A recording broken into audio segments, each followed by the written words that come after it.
Craig Counsell has finished up his first ever coaching staff. He's got it completed. We're going to talk about those new coaches, get into where it goes from here, and next step, spring training for these guys. They'll be working together for the first time with one of the best in baseball. Hey, you're one of the best in baseball, and we appreciate you being here. Thank you for hanging out with us on the Cubs Baseball channel. Let's get this thing started.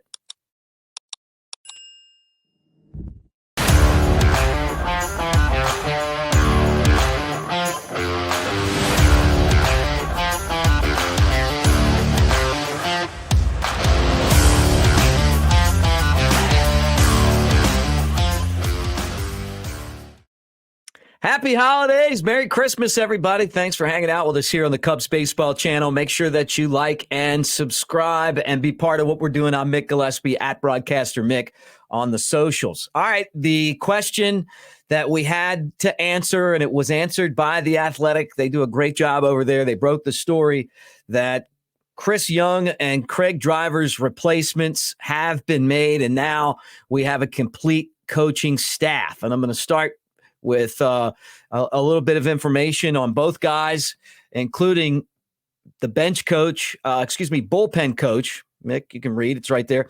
Bullpen coach Darren Holmes, the former major league reliever. He had spent 3 seasons as an assistant pitching coach with Baltimore. Before that, he was with Colorado for 5 years.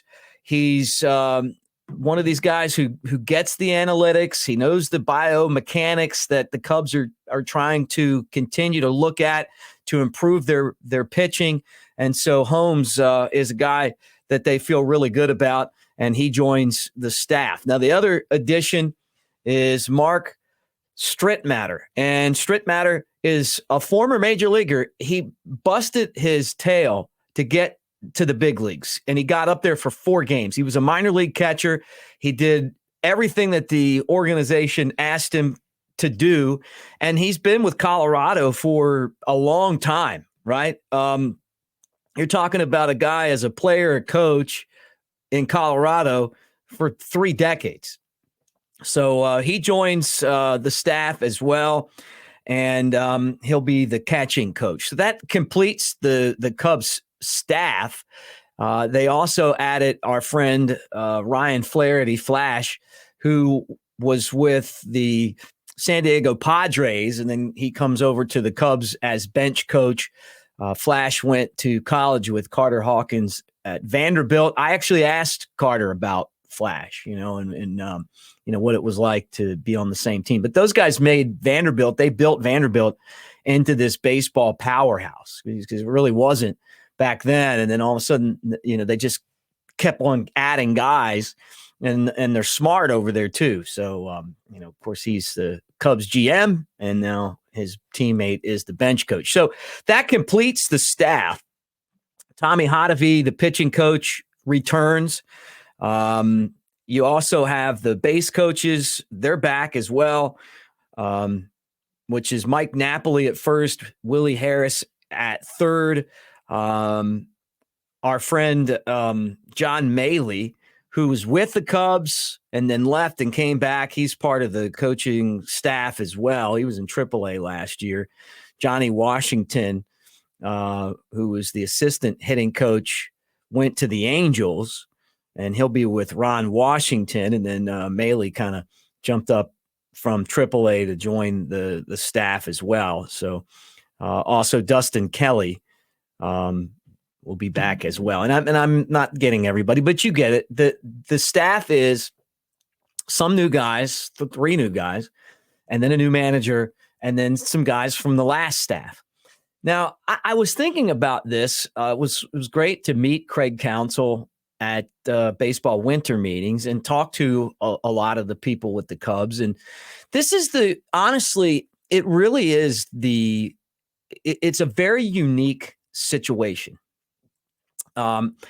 Because to say that David Ross isn't well liked, I mean, that would be totally untrue. He's actually really well liked and respected.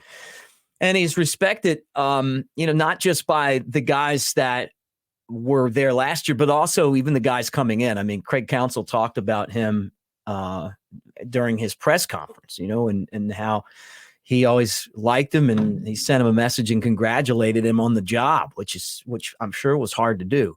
But Rossi left a lot of friends in the organization. It feels totally different than the time that the Cubs moved away from Dale Swaim. Kind of a prickly personality, to say the least. Ricky Renteria, he just didn't really feel like he was respected by everyone. Not me. I respected him, but I'm just saying, that was kind of the word on the street, if you will, right? And and they also got Joe Madden. So it wasn't like he kind of left and people were like, oh man, I miss that guy. It was more like, hey, look at where we are right now.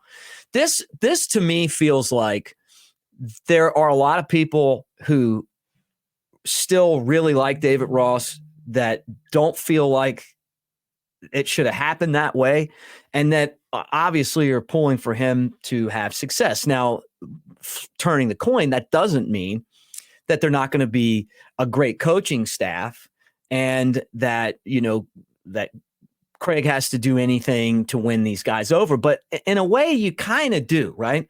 If you're Craig Counsell, you got to go into this and you got to have some success just to show everyone you just replaced a popular guy in the clubhouse. And there's no other way to say it. The players liked him, and the coaches liked him, and the people in the organization liked David Ross. So having a few people coming in with you is good, right? And then the other thing is the reason that I feel like the move was made. I think that the organization has a bunch of good players that are in the minor leagues. They're getting to the big leagues, and for whatever reason, they're not succeeding like they should, right? Matt Mervis, Pete Crow Armstrong, Alexander Canario. Obviously, Jordan Wicks was on the other end of that. He did really well. And so when you bring in Craig Counsell, it's more than just the in-game managing and the bullpen managing. I think the biggest thing is your investment is the organization. And that investment has to translate into success at the major league level. That's what he's done a really good job of. So is it that David Ross was a problem? Because these guys weren't succeeded, obviously the team not making the playoffs didn't help him either. Maybe if they, these younger players would have contributed and done well, they would have got there. Players would have had days off. They wouldn't have worried about it. Or is it the organization?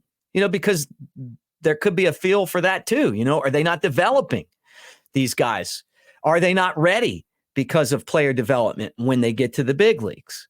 Right. And if that's the case, then David Ross, basically is fired, and it's not his fault, and I think that there's some sentiment there. It's like, hey, maybe these guys, when they're getting there, they're not ready. They're not taught the fundamentals that it's going to take to be successful when they get to the major leagues. I don't know what the answer is, but that's the sense that I have. And so this coaching staff is really important as far as the success that Craig Counsell and the Cubs are going to have, right? And I got a feeling that this is going to be a really good coaching staff, and that these guys are going to kind of mend together.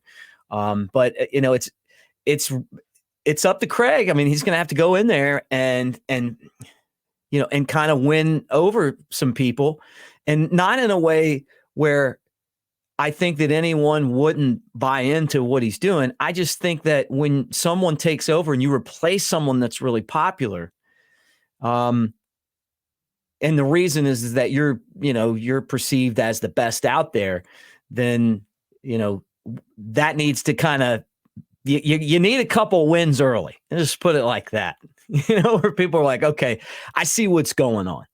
Because like I said, I feel like there's people in the organization that didn't like to see David Ross get fired, and feel like he probably should have been treated better. And that's my take on this. So we'll see how it goes down. But anyway, you guys tell me what you think. Get in the comment section, slide in there. I obviously, the majority of you guys felt like it was a great move. I felt the same way. And so, it's no hard feelings and, or anything like that towards Rossi. It's just that, this should make the Cubs better. I think the other thing, people are getting very impatient on the, the fact that the Cubs really haven't done a lot, and the Cubs convention, they just laid out the plan for the Cubs convention. So that's exciting too. I did notice that, they normally have like Tom Ricketts and all those guys get together and talk and stuff. That wasn't involved this year. So maybe he had something else going on and couldn't do it. But, maybe we can get him on the channel. And, it'd be great to conversate, see how things are going on his end. Anyway, like and subscribe. Give us a thumbs up. Thanks for hanging out here on the Cubs Baseball channel. I want to remind you a couple things, too, before we jump off today. First off, that the channel is presented by Modern Lending, our friend Chad Anderson, who will be back at some point. He's been in Disney on vacation, but part of the channel. And but his main job is that he owns a mortgage company. That's right, Modern Lending. So not only has he helped over 10,000 families, he's also a great investment consultant and an Airbnb expert. Find out for yourself. That's chadanderson.info or at this Chad is real.